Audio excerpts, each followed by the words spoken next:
Hello everyone! Today I'm really excited to show you a way how you can recondition your old slime.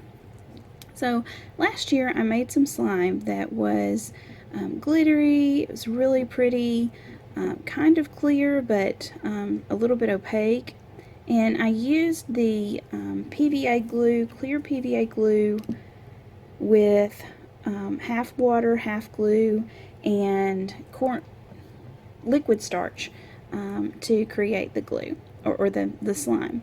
And it was really pretty and it was great for a while. It was fun to play with, and then it started getting sticky, and the longer it sat, the more soupy it became, and it started turning back into glue.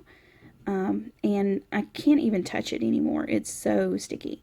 And last night I was doing some research just on how to make a thicker, more putty-like slime, and I ran across some great videos and tutorials online about using contact solution to thicken up your slime, and or thicken up your glue to create the slime. And then I also ran across some that were using baking soda and water baths for their slime. So after they mixed everything up, they put the slime in a baking soda and water bath, and it instantly solidified and gelled.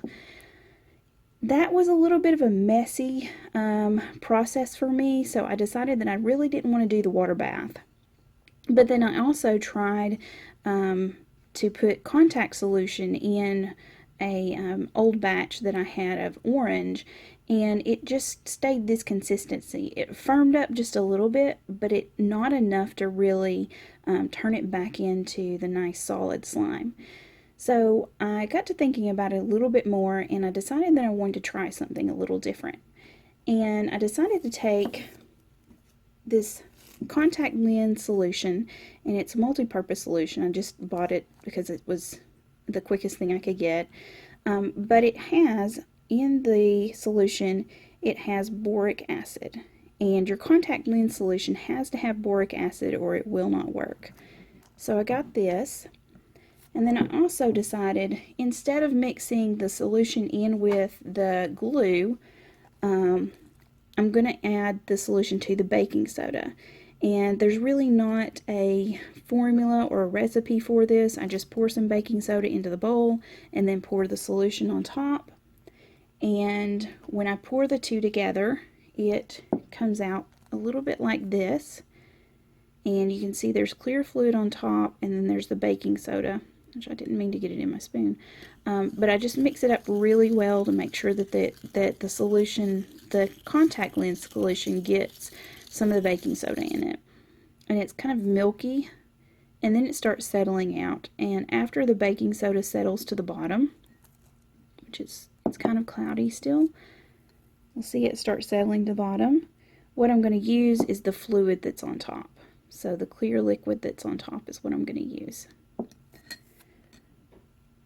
So I'm going to take this old pink glittery solution, and I'm going to put it in a bowl, which it's really just sticky and runny.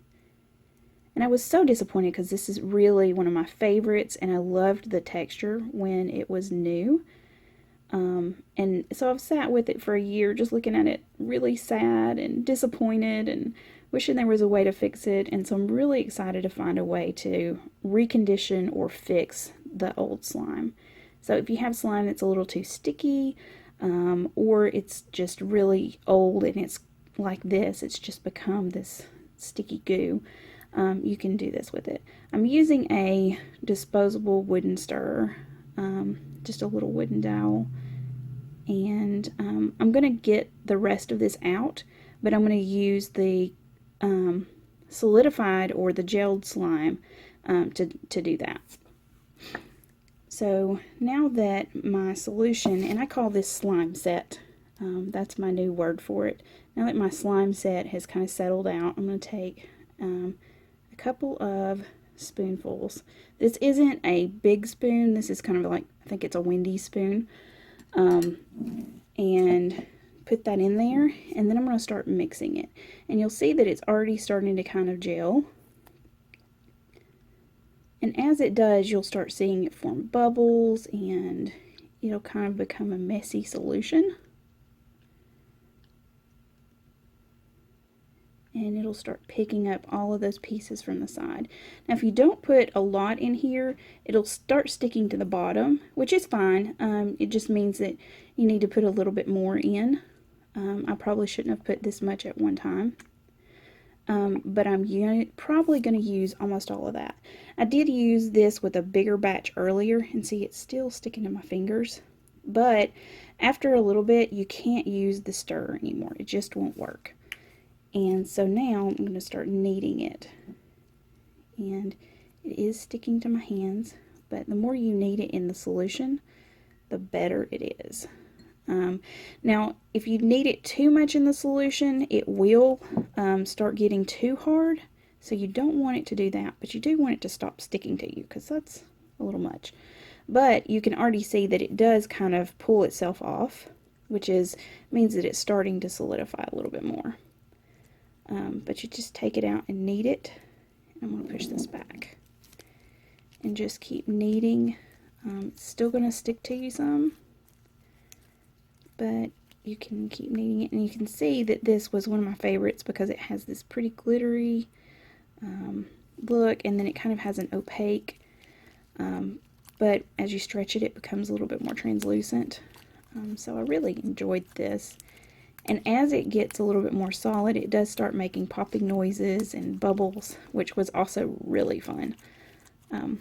You can see why this was probably one of my favorites. Still a little bit sticky, so I'm probably going to just dip it in here, and then knead that back into it. And it'll be a little slick, but you just keep working with it. And one of the ways I can tell if it's ready is if I can hold it in my hand and it doesn't stick to my palm. But there it is. It's all beautiful again. I'm so excited because I really, really missed this. I had an orange, a pink, and a purple, and I miss playing with them. So that is how you fix or recondition old or sticky slime. I hope you enjoyed, and hope this helps you fix any old slime that you have.